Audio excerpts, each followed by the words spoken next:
Yes, are we set? Yes, I appear alongside Mr. Smith and Mr. Yunus will be joining us shortly.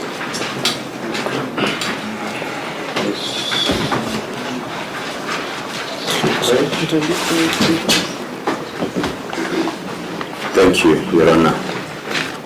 The appearance for the side of the prosecution is as follows. We have Madam. Thank you. Let me introduce my team. We have Mr. Abuya Mugendi, Mr. Yegon, Mr. Wanjiu, Madam Wewa,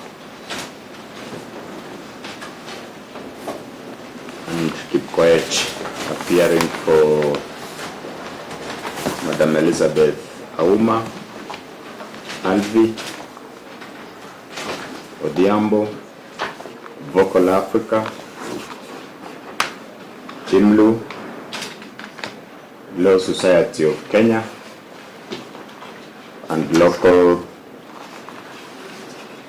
We have the Kenya National Commission on Human Rights and local non-governmental organizations that are part of this case, Your Honor.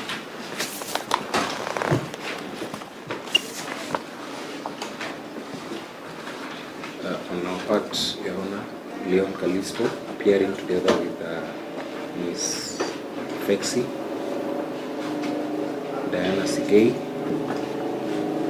and Barak for the accused persons.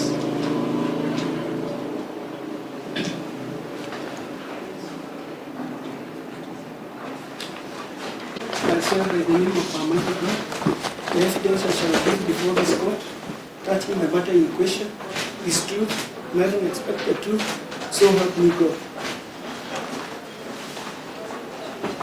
Your Honor, my service number is 237674. Chief Inspector Julius Muhuri. M-U-H-U-R-I. Currently, I'm the Deputy DCIO Nakuru East. My duties and responsibility include investigation and administration and any other duty that I'm allocated to.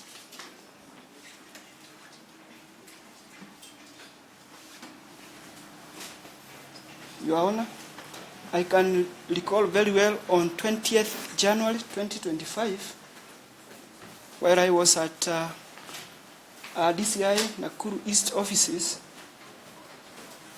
I was called by the DCI then, Mr. Samuel Geiwa,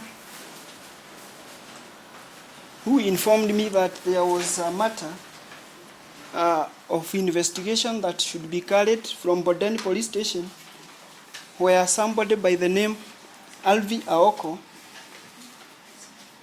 had reported her husband was arrested by KWS officers on 18th January 2025, and from that time he had gone missing.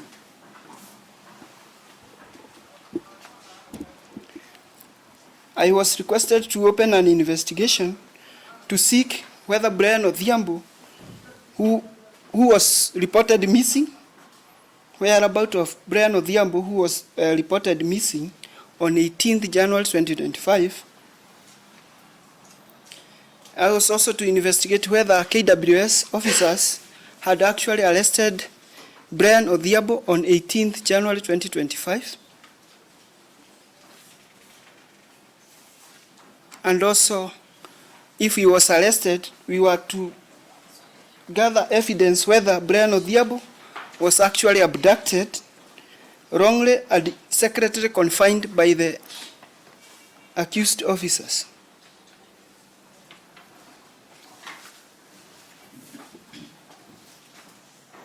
Your Honor, on 20th I commenced the investigation immediately and recorded statement from 6 witnesses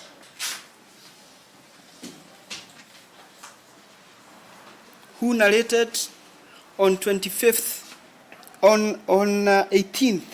January 2025 at around 10:00 hours, Brian Odhiambo had trespassed Kenya Wildlife Services Park, Lake Nakuru National Park, to conduct an illegal fishing. And while he was there, he was accosted by KWS officers who gave a hot pursuit and he managed to escape through the fence to Manyani area, where the KWS officers, 4 of them, caught up with him, dragged him, and beat him up, dragged him back to the Lake Nakuru National Park, where there was a waiting motor vehicle, and they drove away with him, never to be found again.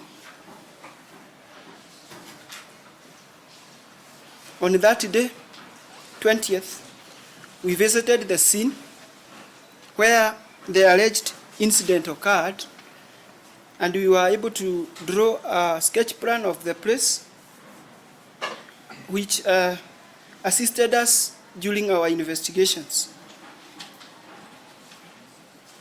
On 21st, we visited Bodani Police Station,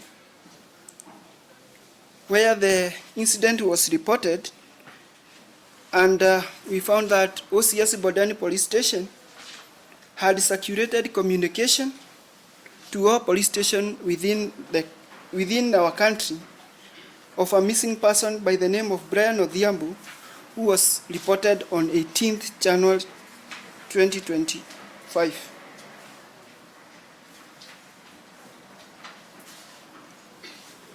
After that, we contacted Kenya Wildlife Services at Lake Nakuru and sought to know whether they had any knowledge of the incident and provide us with information of the officers who were on duty that day when Brian Odhiambo was actually reported missing. KWS gave details of officers who were on duty on that day and were actually on around the area where the incident happened, and we were able to identify one Senior Sergeant Francis Washira,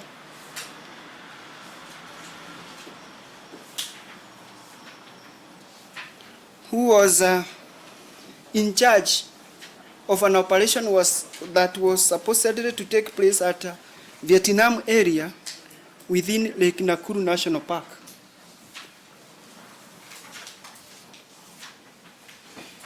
We were also able to identify 5 other officers who were advently mentioned that they had arrested somebody.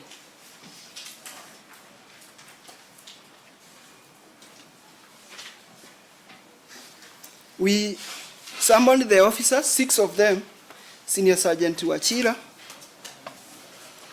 number 1 Senior Sergeant Wachira, Ranger Isaac Ochieng, Ranger Driver Abdurrahman Sudi, Isaac Ochieng,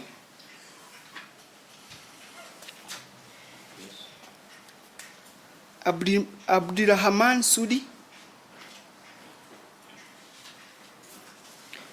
Alexander Lologoi, Michael Wabukara, and Evans Kemayo. I recorded their statement and an inquiry seeking to know what happened during their duty that day. Senior Sergeant Francis Wachira, in his statement and an inquiry, said that on 18th January 2025, he was in charge of an operation within the Vietnam area, which is within the national park, to arrest individuals who were conducting illegal fishing in Lake Nakuru National Park. That at around 10:00 hours, he was aboard of a motor vehicle registration number KCK 869U, which was being driven by one driver, Gideon Chimilmil, and there were other officers who they had picked in other sectors within National Park in that motor vehicle. That when they arrived at an area called Sewage, which is inside the Lake Nakuru National Park,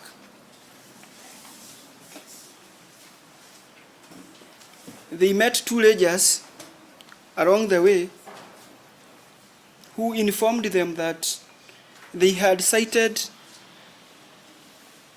an individual who had trespassed inside the national park.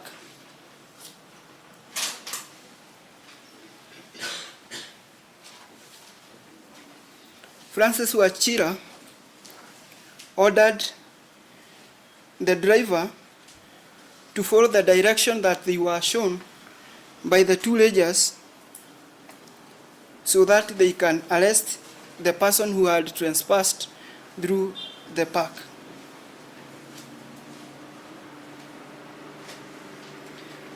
When they were driving along that area of Sewage, they saw one person who was running, and that when two rangers, one namely Isaac Ochieng and Alexander Ologoi, alighted from the motor vehicle, made a chase to the suspect, and he managed to cross a trench, and when he was nearing the fence, they were able to arrest him. The two rangers were joined by two other rangers, namely Michael Wabukara and one ranger, Evans Kemayo.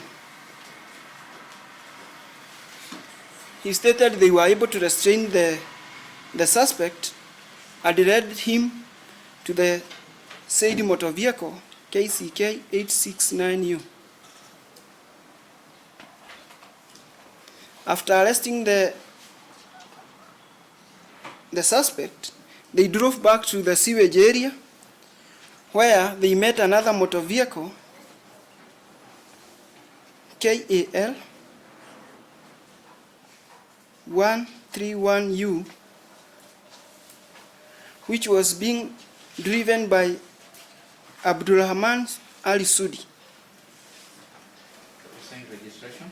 KAL 131U. And at that point, there were other officers, about 16 in number.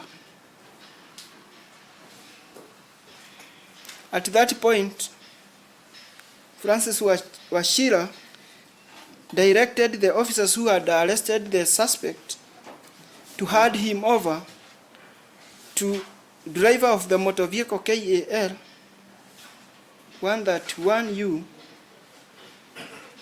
Ali Sudi, so he can guard the suspect as they went ahead with the operation within Vietnam area. The suspect at that time was restrained by nylon ropes.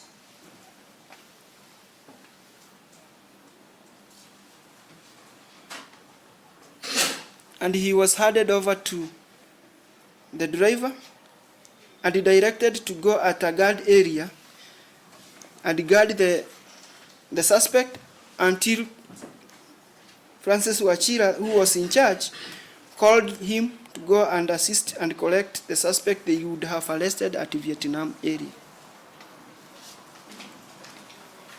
They left according to Francis Wachira, they left the suspect with Ali Sudi, and Ali Sudi went with the suspect to a sentry box within the national park, where he stayed with the suspect until around 1300 hours,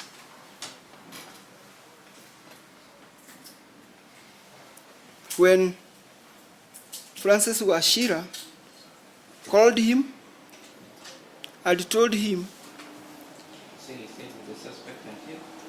until in charge Francis Wachira at 1300 hours.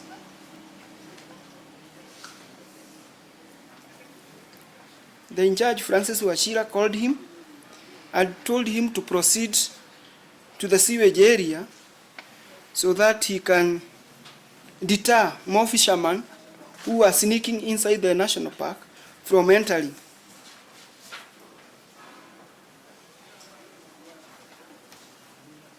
Ali Sudi, in his statement, stated that he was proceeding to the sewage area from the sentry box with the suspect,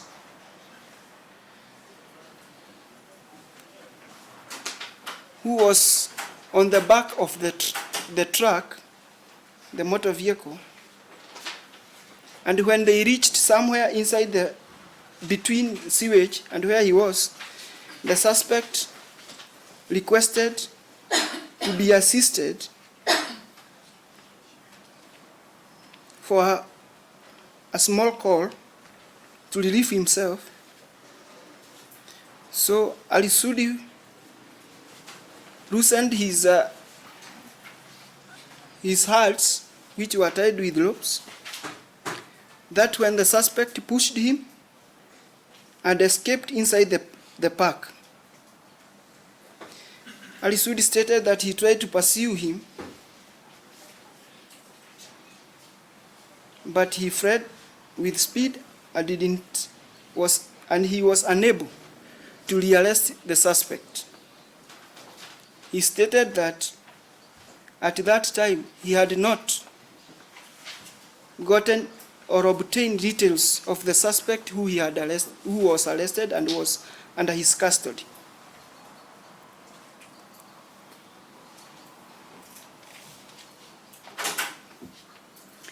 After obtaining those statements and investigation, where they revealed they arrested 9 suspects during that operation at Vietnam, they stated they were booked at Bodeni police station. The KWS officers stated during the operation, they arrested 9 suspects. Put it betterly. Was they saying in chorus form? Senior Sergeant Wachira, in his statement, stated during the operation, they were able to arrest 9 suspects who they booked at Bodeni police station.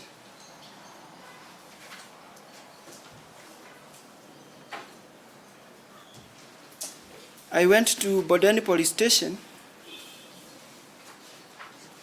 and perused the OB of 18th January 2025, where I noted that at around 17:30 hours, Kenya Wildlife Services, two Kenya Wildlife Services rangers took 9 suspects who were booked by the OB number 22 of 18th January 2025, and after looking through the names of the suspects, I was unable to find Brian Odhiambo as one of the person who was booked at Bodeni Police Station. I also noted that the KWS officers that day never booked any suspect that had escaped from their custody or incident that they had arrested anyone who had escaped.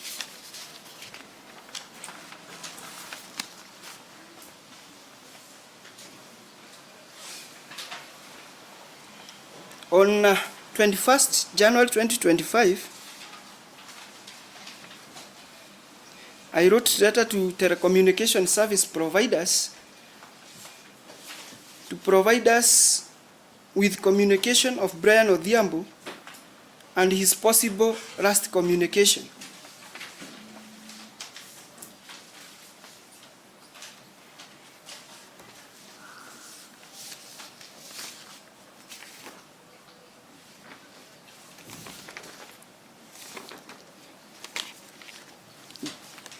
The letter is referenced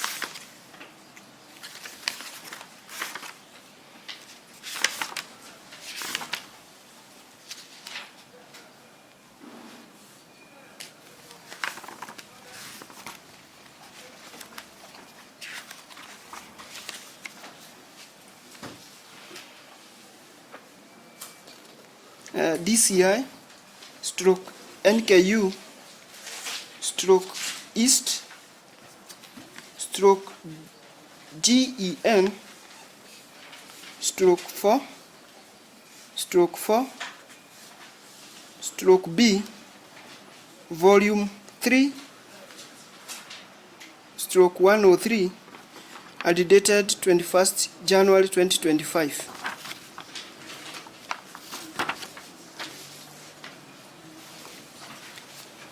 The number that we requested for communication was 01 16 24 01 16 24 84 80.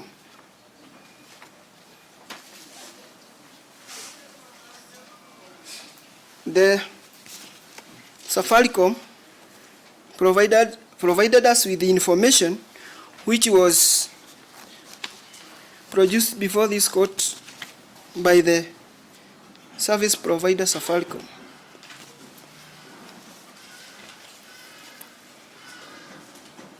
I also managed to write another letter to Safaricom requesting for the accused person's telephone communication, which is referenced DCI stroke NKU stroke East stroke GEN stroke 4 stroke 4 stroke B stroke volume 3 stroke 105 dated 25th January 2025. The Safaricom also provided us with those communication, which also they testified before this court, and they also we analyzed the information, we were able to see that they were in close proximity with Brian Odhiambo at around 10:00 hours to 11:00 hours. That was the time when Brian Odhiambo was reportedly arrested by the said KWS officers.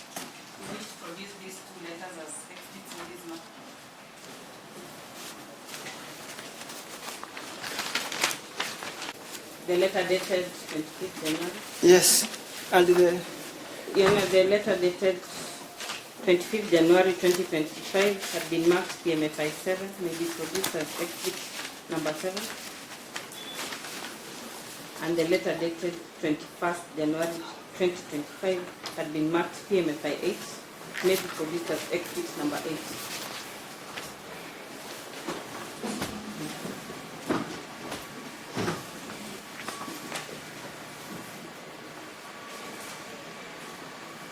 On 29th January 2025, and I requested KWS through DCI letter, DCI stroke NKU stroke East stroke SEC stroke 4 stroke 4 stroke A stroke volume XIX stroke 119 to provide details and information of motor vehicle which were at the scene. These are motor vehicle KCK 869U and motor vehicle KAL 131U,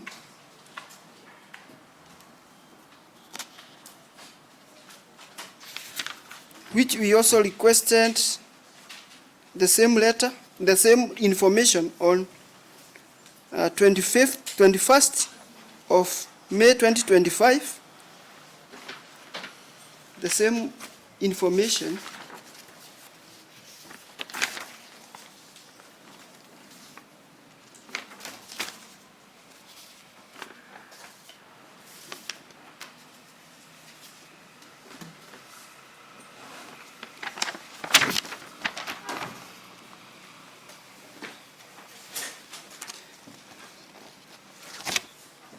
the duty roster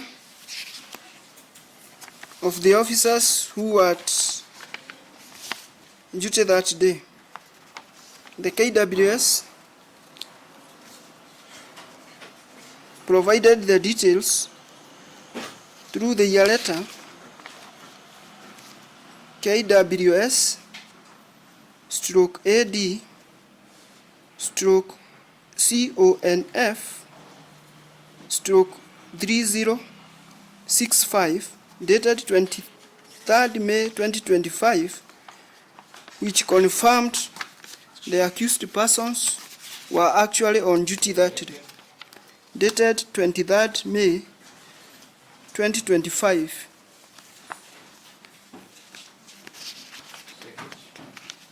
Yes, Your Honor. Which confirmed the accused persons were actually on duty on 18th January 2025.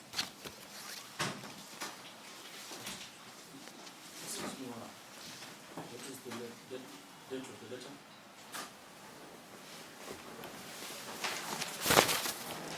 23rd May 2025. I wish to bring to the court's attention the witness statement that we were served, the last witness statement, which is the further witness statement that belongs to the report.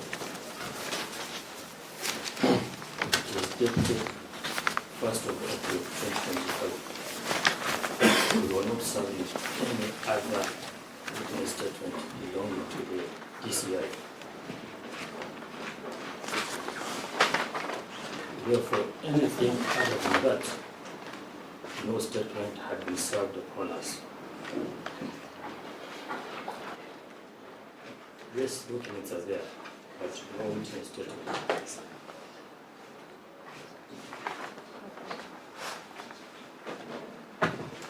When the further witness statement was served to counsel, I'm talking about a further witness statement. We have a witness statement, a further statement, but we don't have any other statement other than the one for the 1st of April 2025. Do you have any other no, witness we don't statement have apart any from witness that? statement. That's why I'm trying to tell the court that is a document which is dated May. So we don't have a witness statement for production of that particular document. Why are you laughing?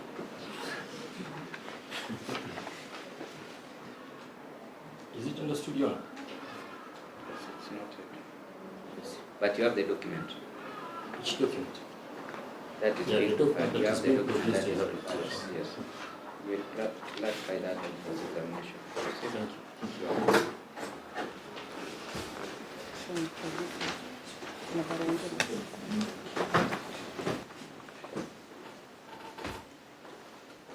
You referred to your letter dated 21st May 2025, which you wrote to the Assistant Director KWS. Yes, Your Honor. You wish to produce it as an exhibit? Yes, Your Honor. You know, the letter is dated 21st May 2025 and is referenced DCI stroke NKU stroke East stroke 4/4A volume X1X stroke 240. May be produced as exhibit number 14.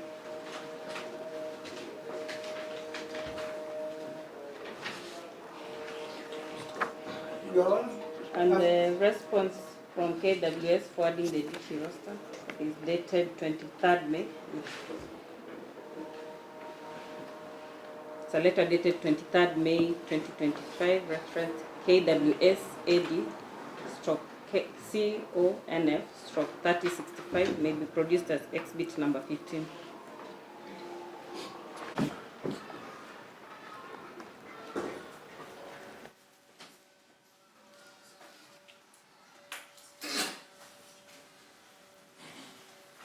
Your Honor, after analyzing the evidence that we gathered from both accused person and the witnesses, it was prominent that two ladies,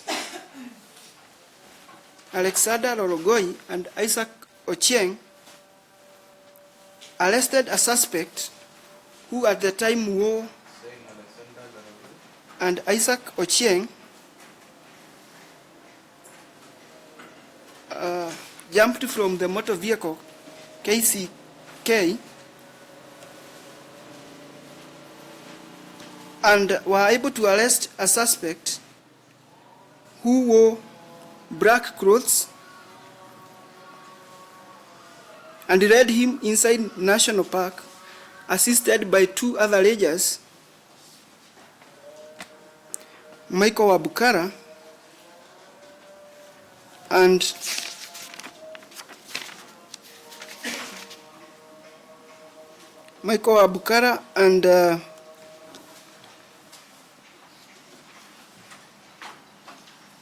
Evans Kemayo.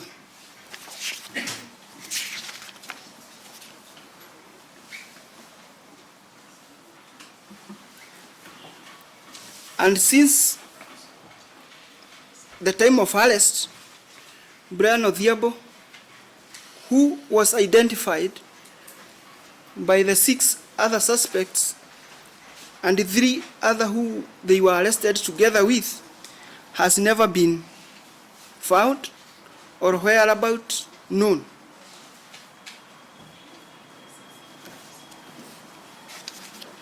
We also established that during that time of arrest,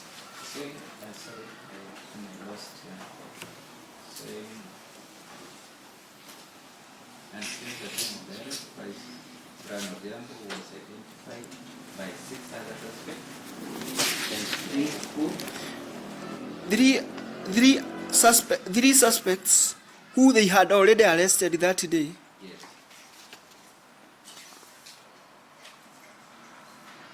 They were able to identify the person they had arrested, and they had not taken their details, was Brian Odhiambo.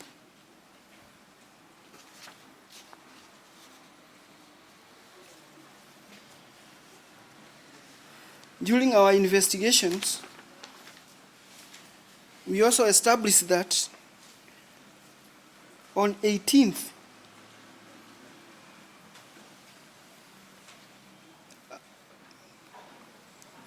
two suspects who were arrested and were in custody that day and who testified before the court were injured and taken to hospital as per the OB at Bodeni Police Station. 2 suspects who were arrested that day and 2 were? They were injured, and according to OB number 29 of 18 January 2025, they were taken to Rangaranga Hospital. They were amongst 3 persons who were taken to hospital that day. One is John Kagiri,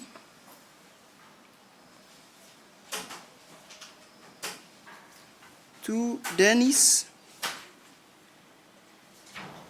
Juma, and Kennedy Kavisa. Kennedy? Kavisa.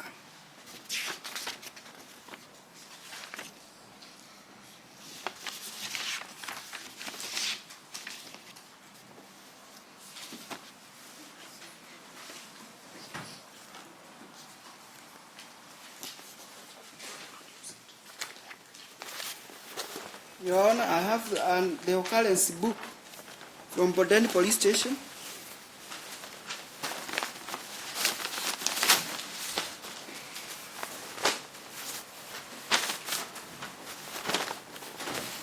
wish to produce the specific of it or?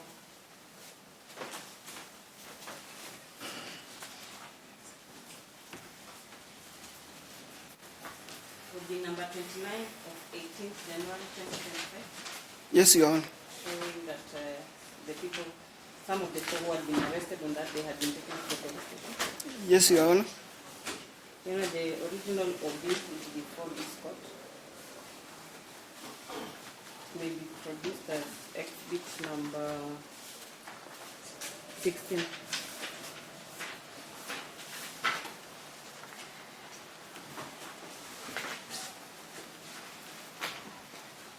During investigation, we established that in charge, Francis Wachira took part in assisting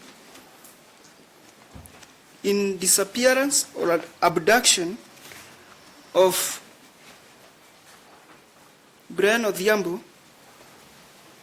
with the other 5 officers who they collaborated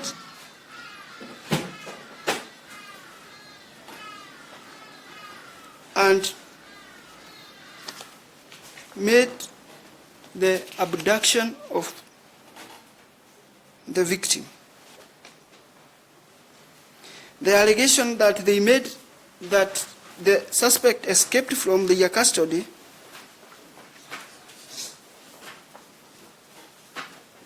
could not be proved, and the evidence that was brought before us indicated actually they know whereabouts of Brian Odhiambo, and they have continued to confine him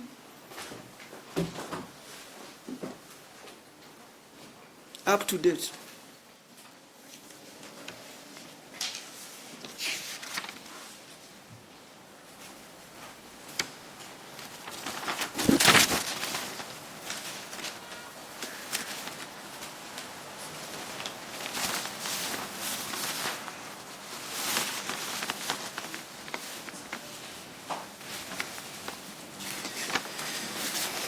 To prove that there was no suspect that they had arrested and escaped, we requested the Kenya Wildlife Services, through our letter, DCI, stroke NKU, stroke East, stroke GEN, stroke 4, stroke 4, stroke volume XIV, stroke 151, dated 2025, 22nd July 2025. We requested for the occurrence book, where they book any occurrence that happens within the national park.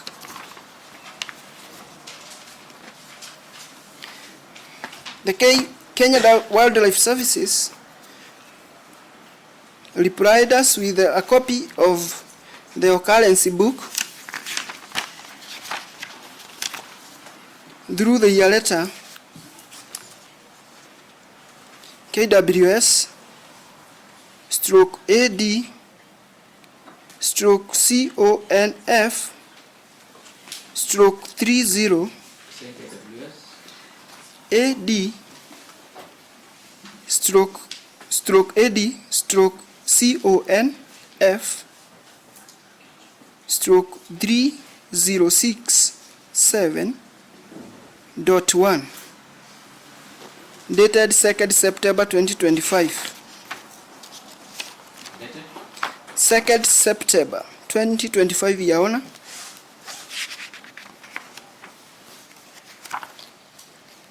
On that day, 2025, we noted that on that day, 18th January of 2025,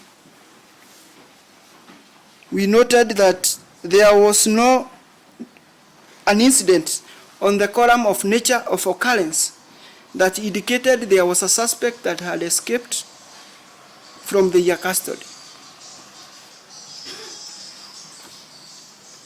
However, we noted in the remarks column in that occurrence book, there was an entry that was appended there that indicated a report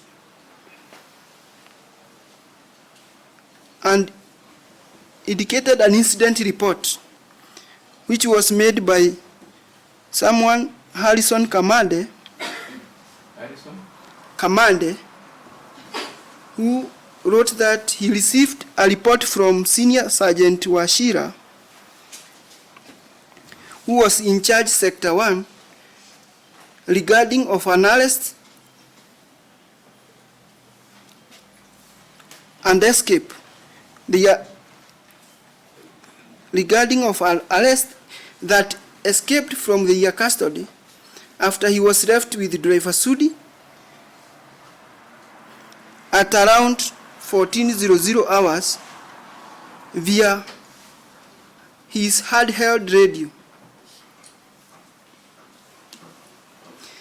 He stated that the person was arrested at sewage area at around 11:00 hours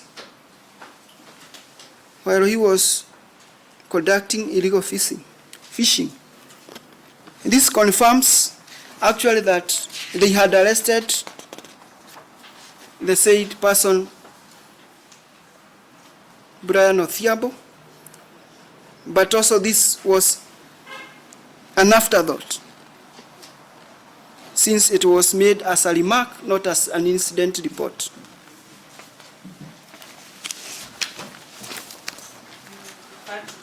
That is yours, the letter you wrote to KWS dated 22nd July 2025. You should produce it as an exhibit. Yes, Your Honor.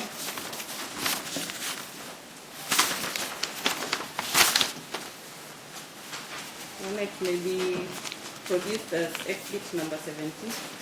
Dated? It's dated 22nd July 2025.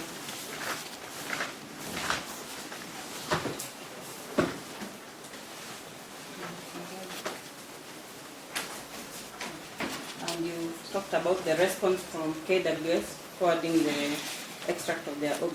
The letter is dated 2nd September 2025. Yes, Your Honor. We wish to produce it as an exhibit. Yes, Your Honor. It may be produced as exhibit number 18.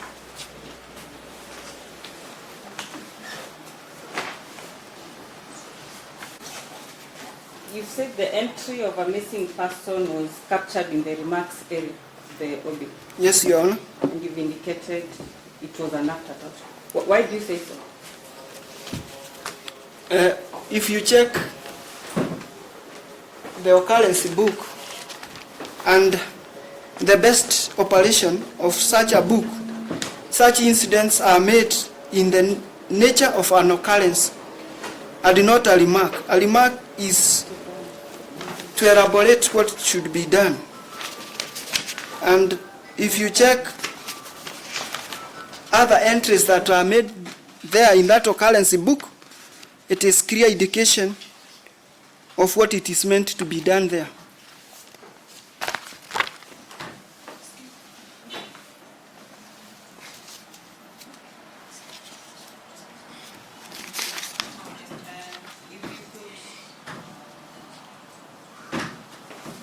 Look at this OB. How many columns does it have and what information is captured in each column? It has 8 columns, and column 1 is the OB number. Then column 2 there is reference number, if any, which refers to an entry that was made earlier. Then there is a column for time. It has hours and minutes. Then there is a case file number, if the case has already been given a case file number. Then there is the column for nature of occurrence. Then there is a column for remarks. Then there is a column for a signature for the person who made that entry. And in this OB, you can clearly see the OB was checked on 18th January 2025 and signed. Then an entry was appended there again and signed on the same day, 18th January 2025. Did you establish when the OB is checked and signed by the person in that column? When is it done? Yes, Your Honor. The OB was checked on 18th January 2025 and signed. When it was later again, the incident was inserted there and checked and signed again.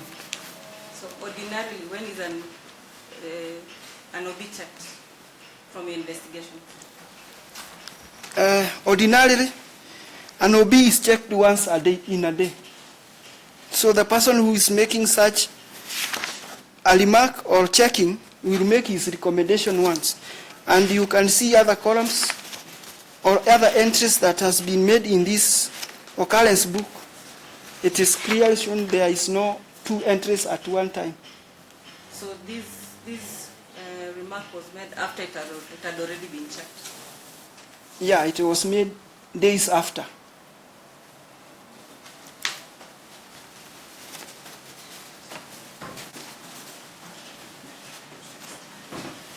Do you wish to produce it as an exhibit? Yes, Your Honor. It may be produced as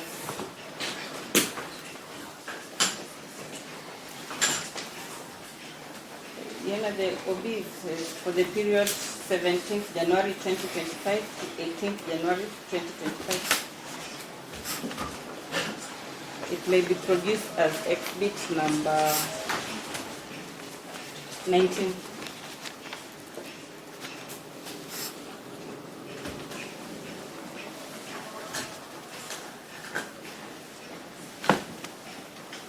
So So ordinarily, this information that is written regarding a missing person, where would it be captured?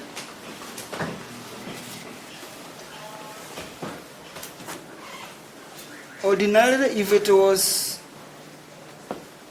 actually happened that day, they could have made that entry on nature of occurrence. For they to make an entry for missing person. Sorry?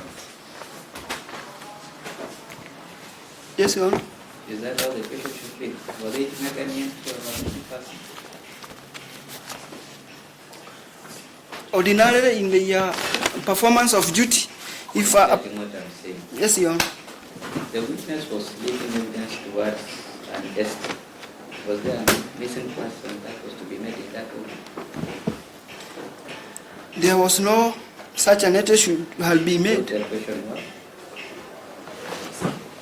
Was there a report of a missing person in the OB? Or an escape? In the KWS Yes. the KWS there was no nature of occurrence that was reported of an escape, only that it was inserted in a remark column.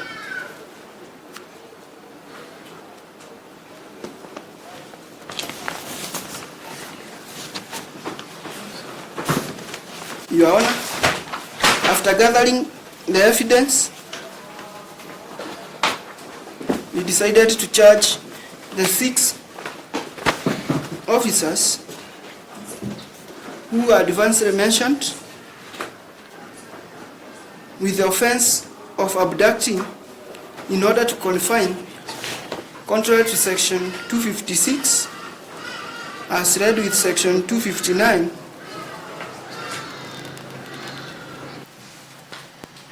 And on 5th May, the officers were arrested and presented before the court for the commission of the offense.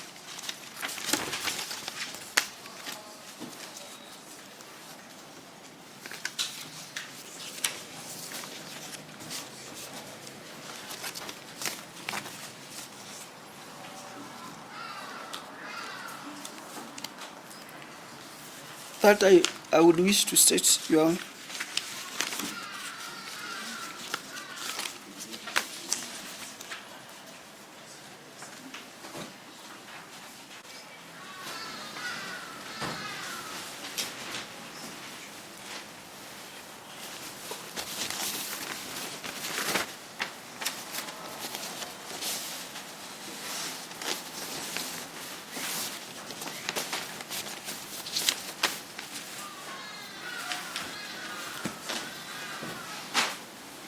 Apart from these proceedings that before this court, were there any other proceedings regarding Brian Odhiambo that you are aware of?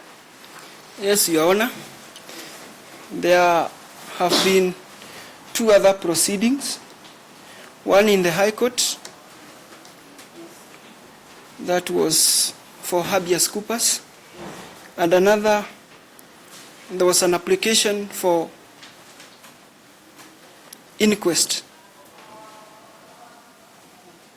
Start with the proceedings they had habeas corpus before we start. Would you know? Yes, Your Honor. The matter was before Judge J.M. Nagea.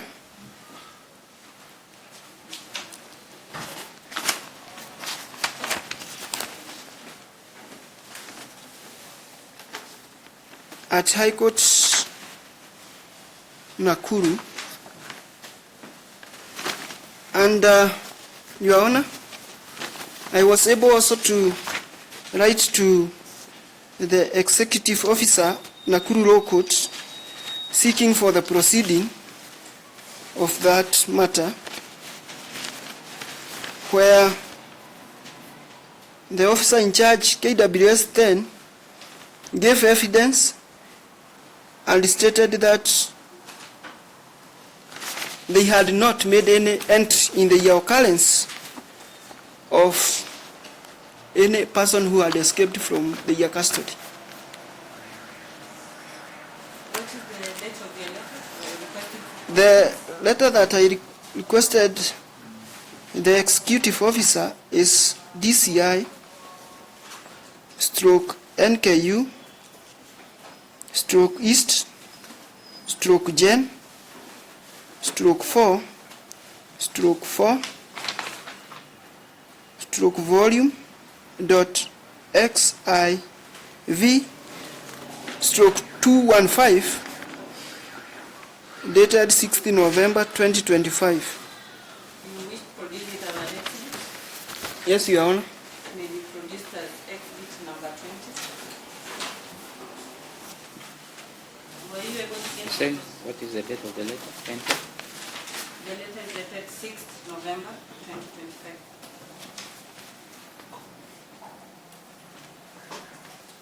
Yes. Did you get a response? Yes, Were Your you Honor. able to get proceedings? I was supplied with the proceeding, which is before this court, Your Honor.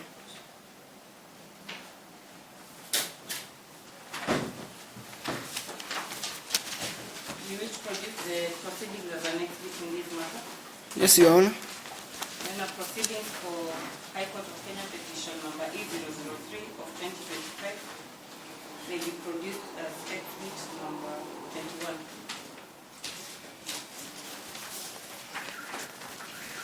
Who is the witness that informed court that they had not made an entry on their occurrence book regarding an escape? Your Honor, he was the Assistant Director, Lake Nakuru National Park.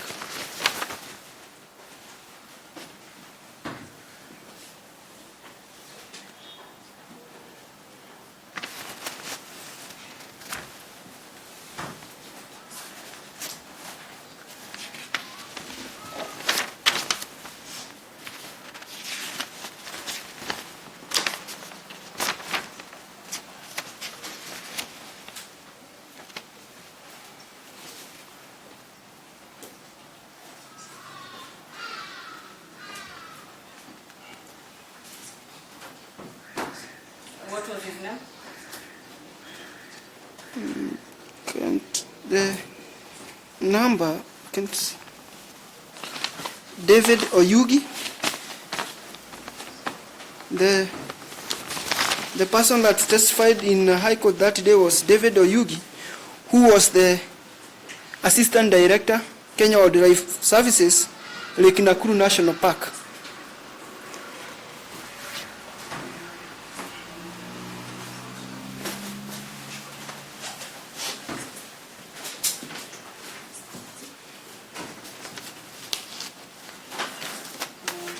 You referred to some two motor vehicles that is number KAL 131U and KCK 869U. Yes, Your Honor. Yes. Where are these motor vehicles? The motor vehicle are in this court, Your Honor. They have been presented before this court, Your Honor.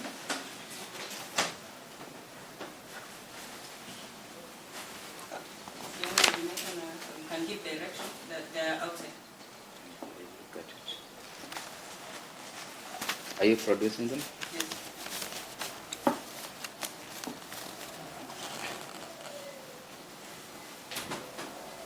Saying motor vehicle? Motor vehicle KAL 131U and KCK 869U.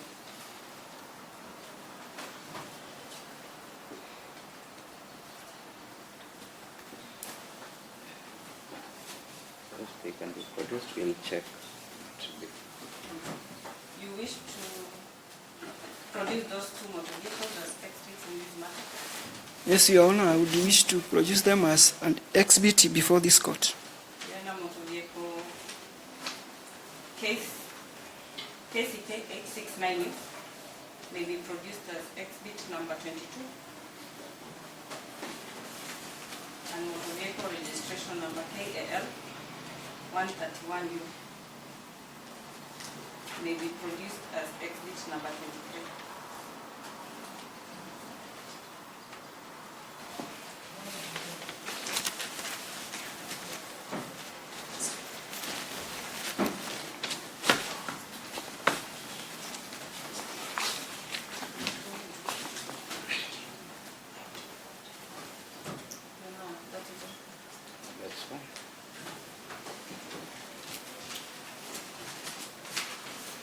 It's now 4:30.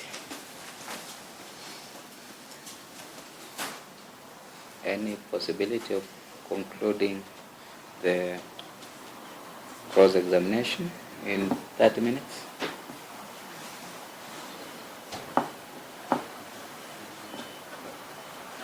You know, we propose that this for us we do our part so that then the defense can That's it. will be quick. Very well. Yes, our part will be quick. If they wish to take another day to examine, we will be okay with that question only. We need with the court not to tie, at least for now. No. I'm okay. What I'm looking at is the time, because I don't want us to proceed past 5. We can do those watching brief, so then an earlier warning is that even if it is to be adjourned, then we'll have to proceed tomorrow.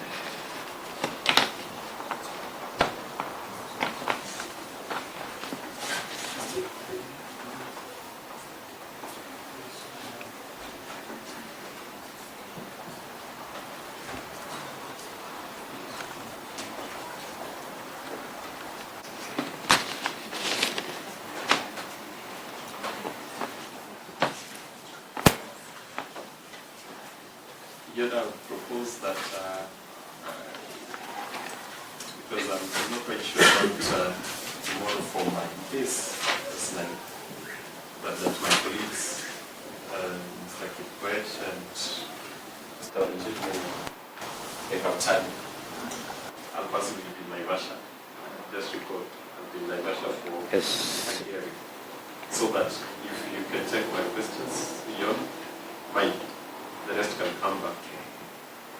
If we're able to conclude for the council's watching brief in 30 minutes?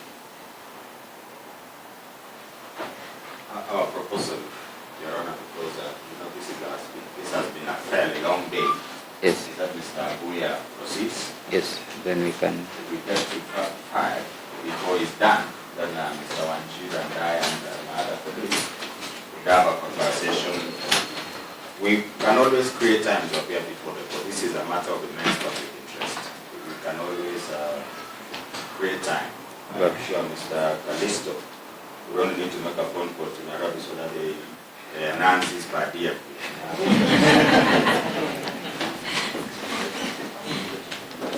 Mr. Abuya. Yes, Mr. Callisto, you have something to say?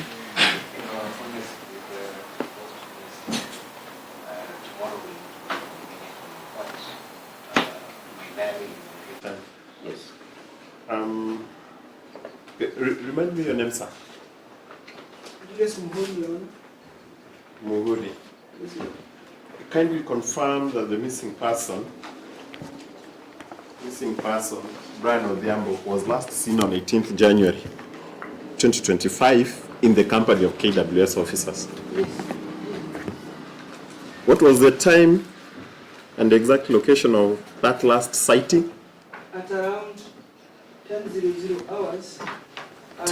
10:00 hours? And between 10:00 hours and 11:00 hours. Very well. At Manyani. At Manyani area. Within Bodoni. How many witnesses saw him with the accused? The witnesses that were at the scene. Yes. At the moment, they were 6. 6 witnesses. Yes, Your Honor. Were their statements recorded? They were recorded, Your Honor. Have they testified in court?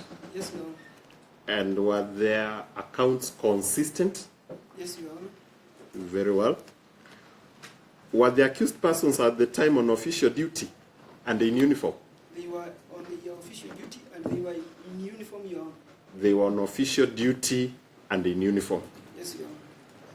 Would you confirm that they were acting under color of authority when last seen with Brian?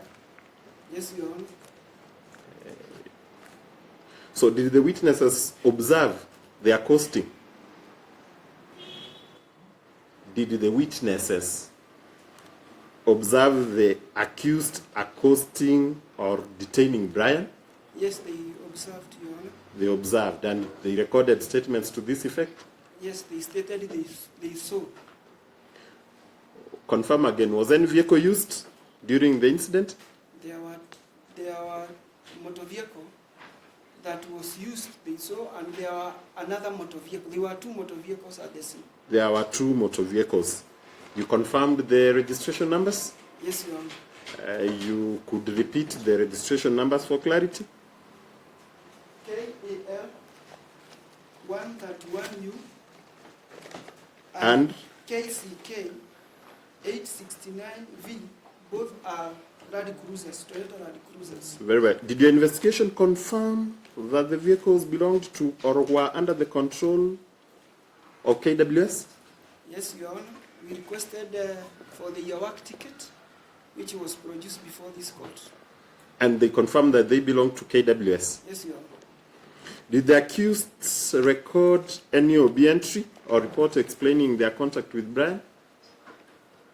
Repeat, Your Honor. Did the accused persons record any OB or a report explaining their contact with Brian? They never made any entry, They- except on the OB, which cannot be confirmed, was an entry that was made that day. In your view, was the absence of such an entry unusual for officers on duty? Was it unusual? That's very unusual, Your Honor. That was very unusual. Yes, Your Honor. Okay. So, when was the disappearance first reported to your office? The case was reported to DCI on 20th January 2025. And did you or your team visit the last scene location? Yes, Your Honor, we visited the scene and we drew a sketch plan of that place, Your Honor. After how long? After how long We did you visit? visited on 20th, On 20th. the same day they reported to us, Your Honor. Okay. So were statements recorded immediately from all eyewitnesses? They were recorded on 20th, the same day they reported to us, Your Honor. Oh, very well. Did you obtain KWS duty rosters, Yes, Your Honor. OB entries, Yes, Your Honor. patrol logs for that day? Yes, Your Honor. And you have produced them in court, right? Yes, Your Honor. Okay. So did you request call data Yes, Your Honor. or location analysis for Brian and the accused? Yes, Your Honor. You've also produced the same in court? Yes, Your Honor. Oh, Yona, I'm trying to rush through my questions. I hope the court is recording. Yes. All right. So, were those results consistent with the accused being in the same area as Brian Yes, Your on the Honor. material day? Yes, Your Honor, they were within the same geolocation On the material day. on the material date.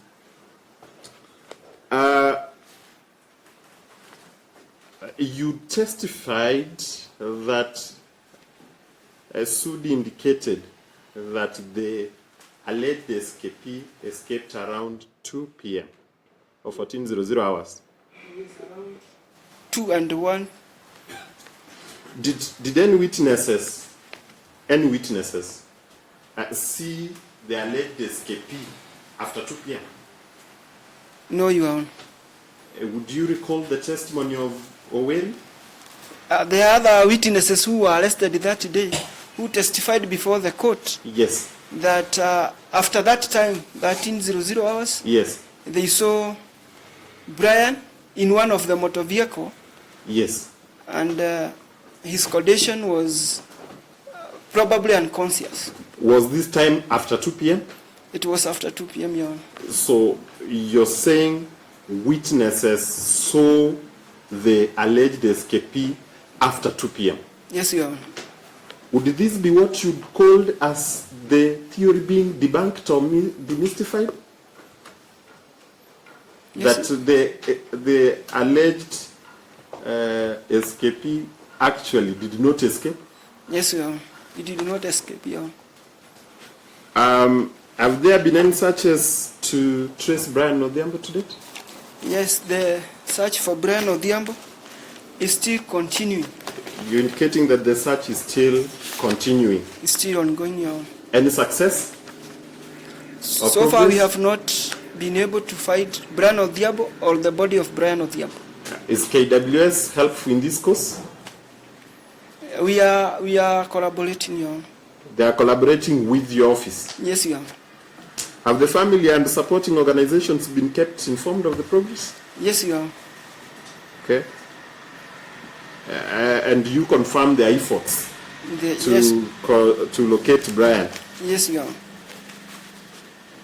Would you agree that as state officers, the accused had a duty to account for a person last seen in their custody? Yes, Your Honor. The law requires any security who arrests a person to present before the court within 24 hours or release that person. So, based on your findings, did Brian disappear while effectively under their control? He disappeared within their control, Your Honor. Within or under their control?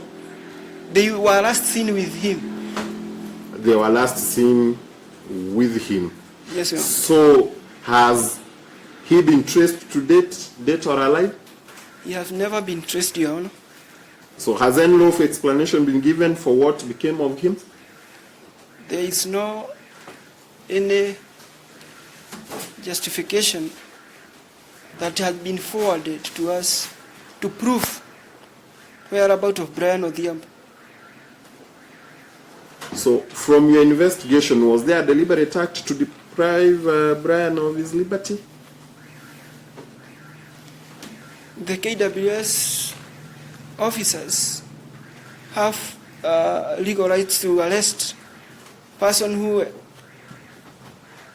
who commits an offense within the national park, but law requires them to present that person to the court. So, my question again is: was there a deliberate act to deprive Brian of his liberty? Yeah, investigation has established that his liberty was deliberately taken away from him.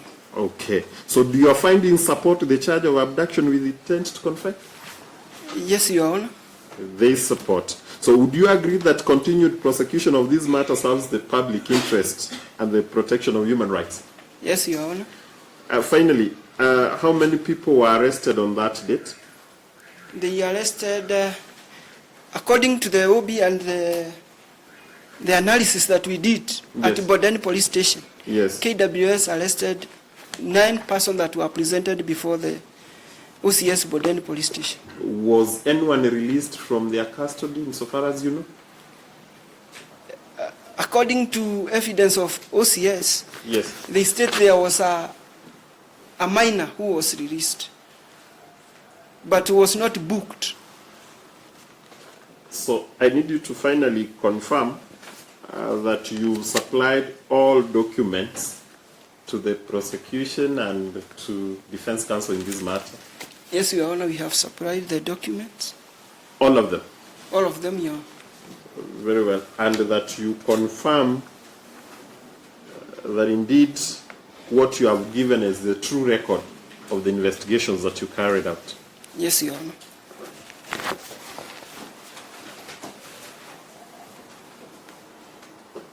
Yona, I would stop at that for this witness on behalf of IMLU and Boko Africa. I believe I've saved some 10 minutes. Yes, true. And I didn't know whether Mr. Wanjiru would do his in 10 minutes or he prefers to pass for now so that he starts the next time we take the... You actually mentally prepared for Thank you. Thank you. you to time constraint? We can then proceed to see the exhibition. Yes. A minute. Yes, sir. Yes, sir.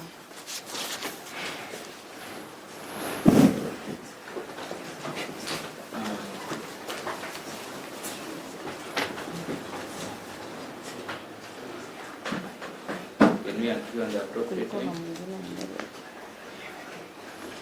Your Honor, we know you have a cost list already, but consulting with my colleagues here, we were about to propose that we start at exactly 9, so that we are able to go and attend to other matters thereafter. Can we bring it to 8:30? 8:30 is fine, Your Honor. We will do everything possible so that at 8:30 we are here physically.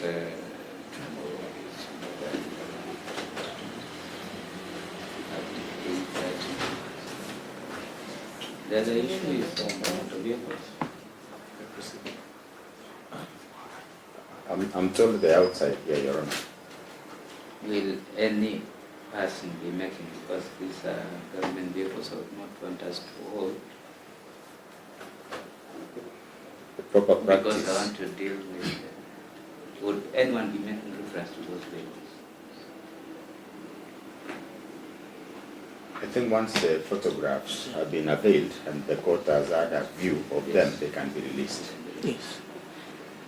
But also, we can, the motor vehicles produced,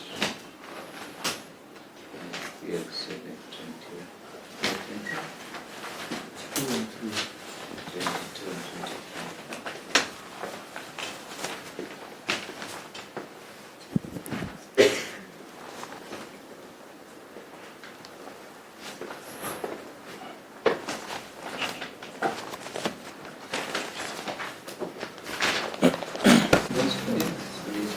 Schedule for further examination of KWS on the 11th of November 2025 at 8:30 a.m. The motor vehicle produced as Exhibit 22 and 23 shall be released upon this court viewing them and necessary photos being taken and be produced for purpose of this trial. PW 15 is 2 down until tomorrow. Shall we walk to where the motor vehicles are?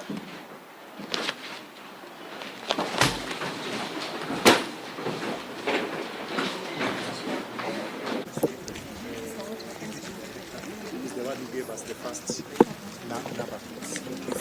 Yes, the first vehicle to have arrested him is that. So you see where the warder sit opposite facing each of the outside. Yeah. And then when now he was ultimately transferred into a vehicle, it was transferred into a vehicle that he could not escape once it's inside. So it is this one. Because it can be locked. Yes, it can be locked. But now later, what makes us even have it interested, when they were put to be lying down, those who were arrested, from this position, if you lie down and then you're told, stand up, kiamuka, si unaona vizuri kabisa. I mean, tena ule alisema ilikuwa imekaa hivi, ilikuwa kwa kamlima hivi, kamlima lazima irudishwe nyuma. Yes. Ilikuwa imesland, kwa hivyo kama umelala hapa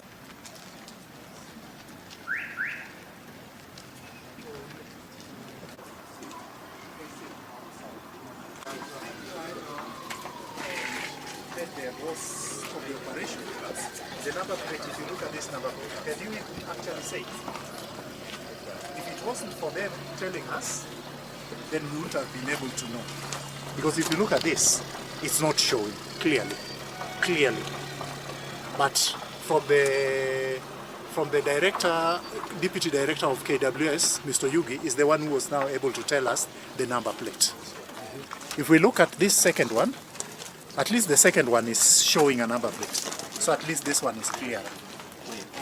But if we're looking at this is clearer, this okay, we can see.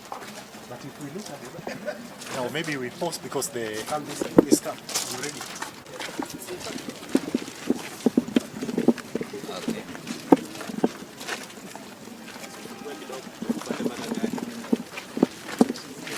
Can you open?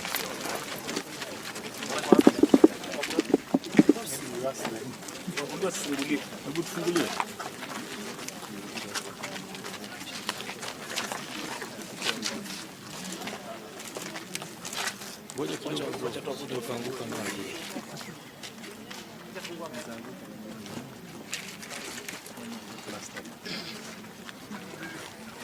20th January.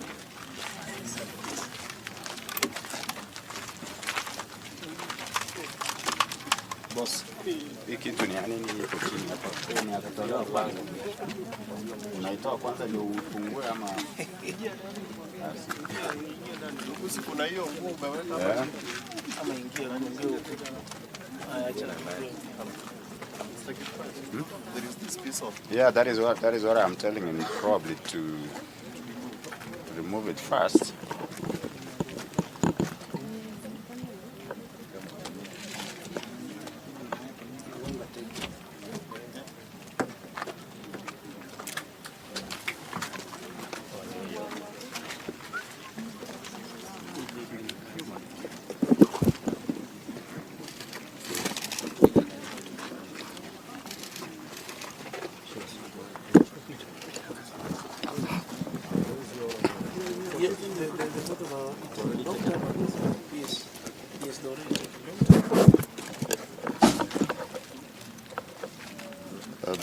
This is.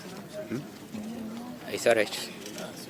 Your Honor, probably we could seek two clarifications though of the record for purposes of cross-examination tomorrow. Yes. Mr. Muhuri. Yes, sir. The vehicle now, right? Is this the vehicle that initially collected Brian Odhiambo near the fence where we were this morning? Yes, sir. It was this motor vehicle. The number plate is on the front. And subsequently, he was transferred to this vehicle, Yes, which was being driven by Mr. Sudi. Yes, sir. All right. You remember PW2 said they could not see the registration details of that vehicle. Yes, sir. Would you want the court to have a look at it? Because it would be very important tomorrow for purposes of cross-examination. Yes, sir. A witness said it was black. Yes, sir. All right. Your Honor, we could probably have a look at it.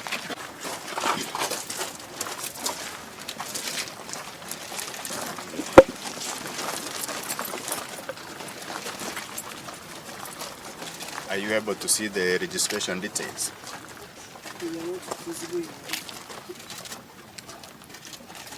It's not visible. So how did you know the number? The motor vehicle was provided. We inquired from KWS. So you were told? Yeah, we were given the document of the motor vehicle that were involved in operation that day. So Are we now assuming this is KCK? So we are assuming. No, the number is KCK. It went for inspection, and we got even this is the number of the motor vehicle. The same one. It's the same one.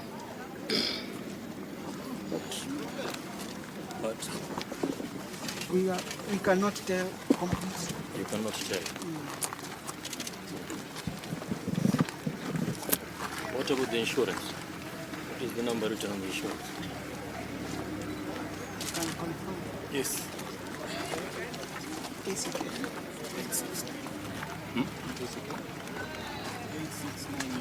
KC? KCK 9? U. Oh, same number.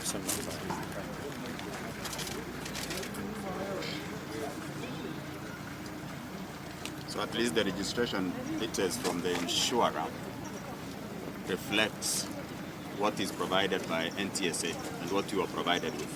Yes, we are. Maybe for clarification again, how did you zero in to this motor vehicle? How did it come about? That day, Francis Wachira, who was in charge, and the motor vehicle was being driven by driver Chimilmi. We requested them for the documentation of the motor vehicle. So they gave the work ticket which normally used to work. So that, Your Honor, Mr. Muhuru could confirm that the vehicles now before the court are the vehicles he had been investigating. Yes, you are. Very well. That should be all from us.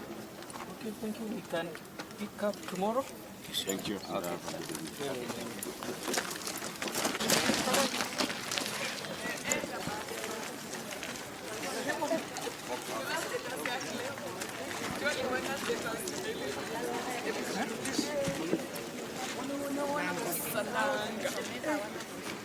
Kenya ananifurahisha nayo nile anakuja hivi mpaka mbele. What? Yeah, they could make a mistake. Ina gani? Kuangalia kama hiyo. Au sishiki. Tunaweza angalia hii.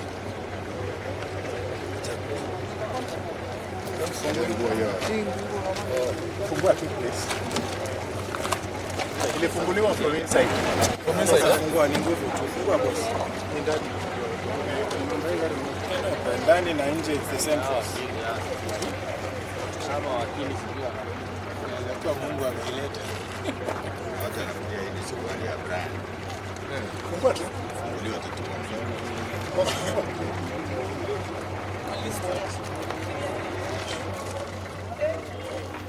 We want to get you an extra exhibit. You an extra exhibit. Yep.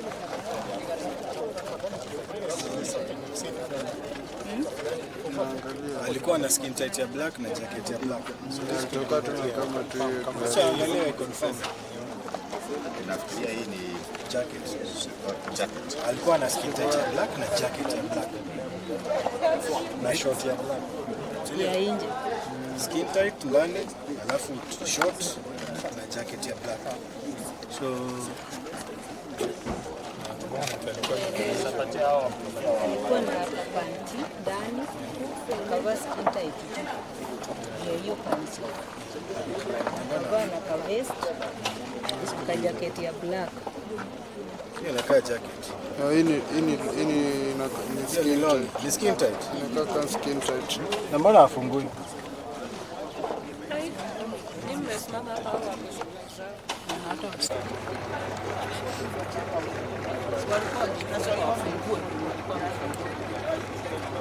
Sisi tunataka kuangalia kama hii ni suruali ya Brian. Hakuna maneno mengine.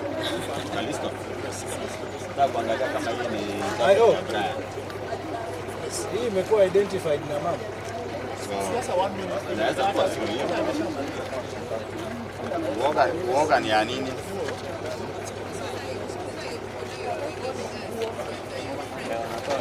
Wewe huyu jamaa anaenda.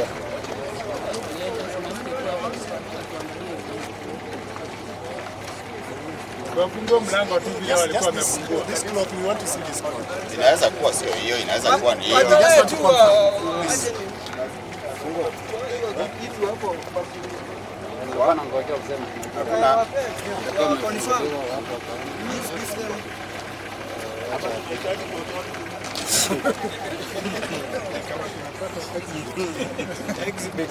Msiwe na uoga sana. Nguo hakuna maneno mengine hapa. Stuka sana shinda nini na. Amepitia hapa tu akakuja kufungua hapa. Alifungulia ndani na uoga sana. Kutoka kienda ndani Kama ni hiyo. Ndio hiyo madam. Shoti jana unataka mlango inafunguliwa itawagonga.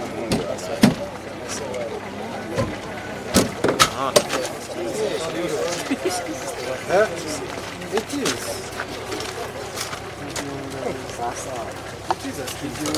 Songa mbele nyote. Kila mbali kidogo. Ni mtoto. Songa nao hivi.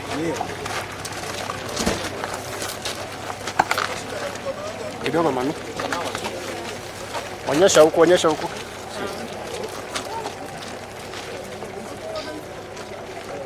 Ndio fungua kiasi.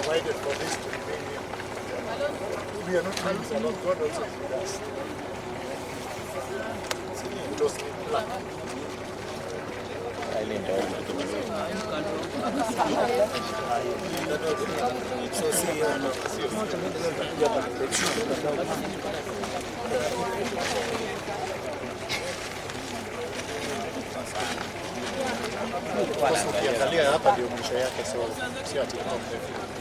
Sio. Sio.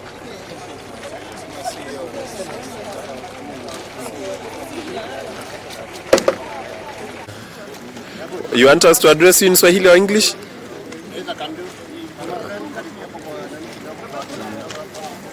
Ivy? Ivy? Yes.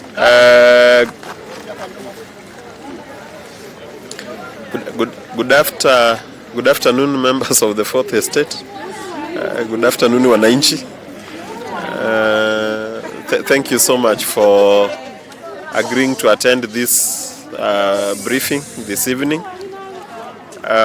We are here at the Nakuru Law Courts, still in the pursuit of justice for the family of Brian Odhiambo and for Brian Odhiambo himself. Today we were having a hearing. I think we are approaching the end of the prosecution's case in relation to the forced disappearance of Brian Odhiambo. The witness we had today was the investigating officer. He's given an account of what he believes happened to our brother Brian Odhiambo, and the prosecution has ably led the investigating officer in this matter, and he's given what we believe is tight evidence, and if properly looked at and analyzed, would lead us to a step further in getting justice for Brian Odhiambo. We continue to express our sincere gratitude to all members of the public, to members of the Fourth Estate, to civil society organizations within and without Nakuru who have continued to support this cause, and we are hopeful that at the end of the day there will be justice for Brian Odhiambo and justice for the family of Brian Odhiambo.